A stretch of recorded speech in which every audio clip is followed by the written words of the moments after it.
Welcome back to Anmiya travel tech. Kozhikode ജില്ലയിലെ മലയോര മേഖലയിൽ സ്ഥിതി ചെയ്യുന്ന കട്ടിപ്പാറ എന്ന് പറയുന്ന ഗ്രാമത്തിൻ്റെ മനോഹരമായ കാഴ്ചകളാണിത്. കോഴിക്കോട് ജില്ലയിൽ തന്നെ ഒരു പഞ്ചായത്തിൻ്റെ പേരാണ് കട്ടിപ്പാറ. താമരശ്ശേരി പട്ടണത്തിൽ നിന്നും ഏകദേശം 13 കിലോമീറ്ററാണ് അകലെയാണ് ഈ കട്ടിപ്പാറ എന്ന് പറയുന്ന ഗ്രാമം സ്ഥിതി ചെയ്യുന്നത്.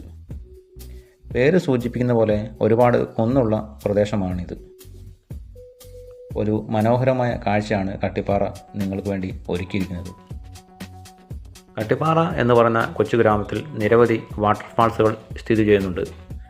അവ ചെറുതും വലുതുമായ നിരവധി വാട്ടർഫാൾസുകളാണ്. നിരവധി ടൂറിസ്റ്റ് സ്പോട്ടുകൾ ഉള്ള ഒരു കൊച്ചു ഗ്രാമമാണ് കട്ടിപ്പാറ. കൂടാതെ ഒരു മനോഹരമായ ഒരു കായൽ ആണിത്. പ്രകൃതിദത്തമായ ഒരു കായൽ തന്നെയാണ്. നിരവധി സഞ്ചാരികളാണ് ഇവിടെ മീൻ പിടിക്കാൻ വരുന്നത്. ട്രെക്കിങ്ങിന് അനുയോജ്യമായ ഒരു പ്രദേശം കൂടിയാണ് കട്ടിപ്പാറ എന്ന് പറയുന്ന കൊച്ചു ഗ്രാമം.